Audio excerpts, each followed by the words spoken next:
बहुत समय पहले की बात है। एक छोटे से गांव हरिपुर में एक गरीब किसान रहता था। उसका नाम था रामू। रामू दिन रात खेतों में मेहनत करता, लेकिन जमीन बंजर थी, फसल ठीक से नहीं होती। उसके पास बस एक छोटी सी झोपड़ी थी, एक बैल और एक पुराना हल।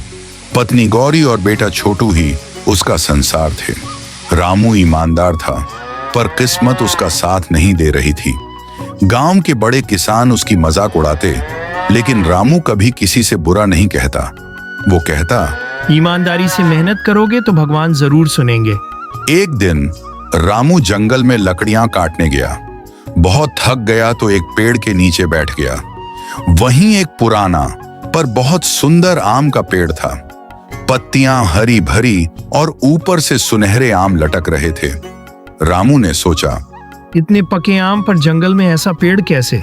उसने एक आम तोड़ लिया और जैसे ही आम को चखा, वो चौंक गया। आम का स्वाद ऐसा था जैसे स्वर्ग का फल हो। उसकी थकान पल में गायब हो गई, शरीर में ऊर्जा आ गई। अचानक एक तेज रोशनी हुई और उस पेड़ से एक जादुई बाबा प्रकट हुए। बाबा बोले, रामू, तुम ईमानदार हो पर दुखी हो। ये पेड़ साधारण नहीं, जादुई है। तुमने जिस आम को चखा वह तुम्हारे भाग्य को बदल सकता है। हर दिन पेड़ से केवल एक आम तोड़ सकते हो, पर याद रहे, इस आम का उपयोग लालच के लिए नहीं होना चाहिए। धन्यवाद बाबा, मैं इसे समझदारी से उपयोग करूंगा। रामू रोज एक आम ले जाता और गांव में सबसे जरूरतमंद को दे देता। कभी किसी बीमार को, कभी किसी भूखे को। जो आम खाता वो तुरंत ठीक हो जाता और खुश रहता।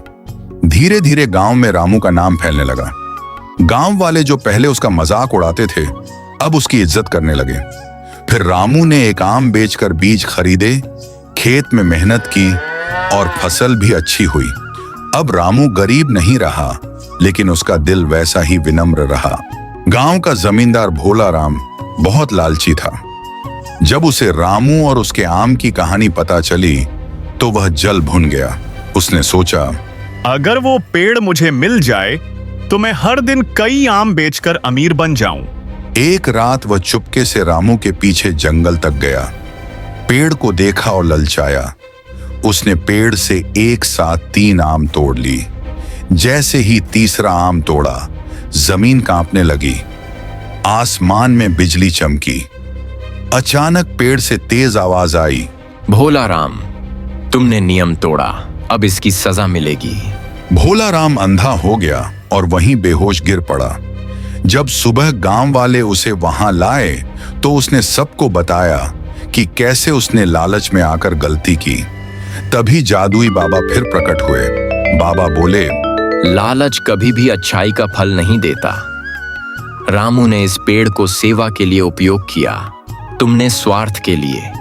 इसके बाद बाबा पेड़ समेत गायब हो गए, पर रामू का दिल अब भी सेवा में लगा रहा। उसने अपनी जमीन पर बहुत से आम के पेड़ लगाए, पर ईमानदारी और मेहनत से उगाए गए।